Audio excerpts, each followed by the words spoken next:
this whole issue of motivation that I was just talking about, which is I just wanted to comment a little, to speak a little bit more about that, because this is something that most people don't ever think about.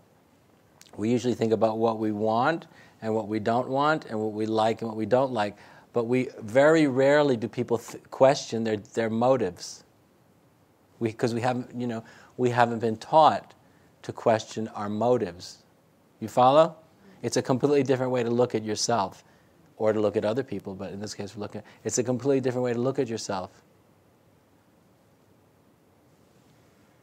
And so when you embrace these Enlightenment perspectives, you're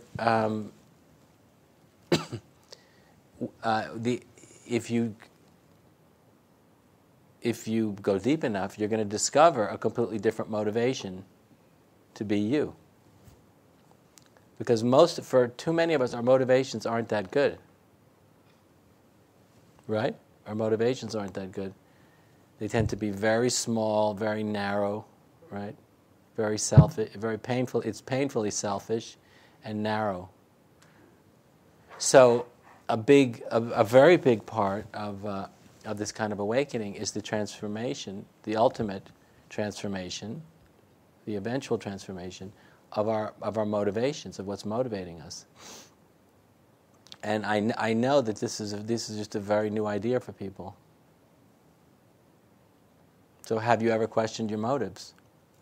Not just in relationship to small things, which may or may not be that important, but have you ever questioned your fundamental motive, your deeper motivations, or deepest motives? What is motivating you to be yourself? What's motivating you to make the choices that you're making, to do what, to live the life you're living? What are your deepest motives? What are your deeper motives, and what are your deepest motives? Because if your deepest motives become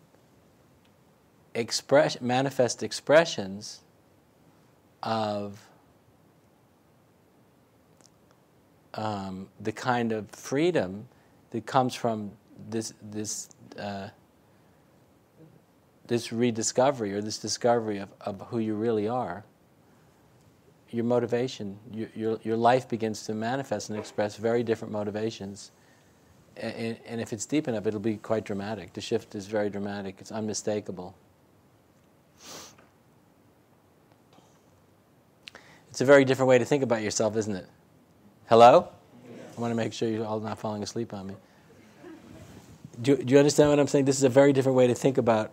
It's a very different way to think about ourselves. It's a very different way to think about yourself. What are your deepest motives? What's motivating you, rather than what you think you want, or what you think you don't want, or what you like, or what you don't like, or what your preferences are, or what your fears are. That's one way to think about yourself. But there's a deeper issue. There's a much deeper way to think about yourself. It has to do with what are your motives. So because when you die, that's what's going to be left. If someone looks at your whole life, they're going to be able. A reasonably intelligent, sensitive person, thoughtful person, will be able to tell what was motivating you. So it's the reason I'm just emphasizing, because it's just a completely different way to think about what it means to be human. Usually, because we're all so self-centered, we're so selfish and self-centered, we think about what I want, what I want, what I think is going to be good for me. And that may or may not be. It is whatever it is. But if you start thinking in a different way, questioning your motivations, considering the fact that maybe some motives aren't so nice, or so wholesome, or maybe not even, if you want to take it far enough, maybe not even acceptable to you.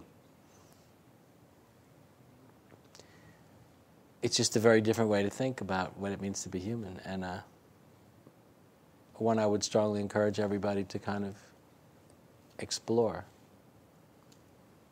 Because the thing is, if you start looking at the nature of motivation, your own motivations, it'll blow your ego out of the water. Because if you look at the nature of your motives, it usually has very little to do with what your ego's agenda is, by the way, in case that wasn't already totally obvious. maybe it wasn't, but that's why it's a very interesting way in this enlightenment context to look at your own motives, because it also reveals the ego's motives. So this kind of shift, this shift of identity that we've been exploring here this is the beginning of the fourth day.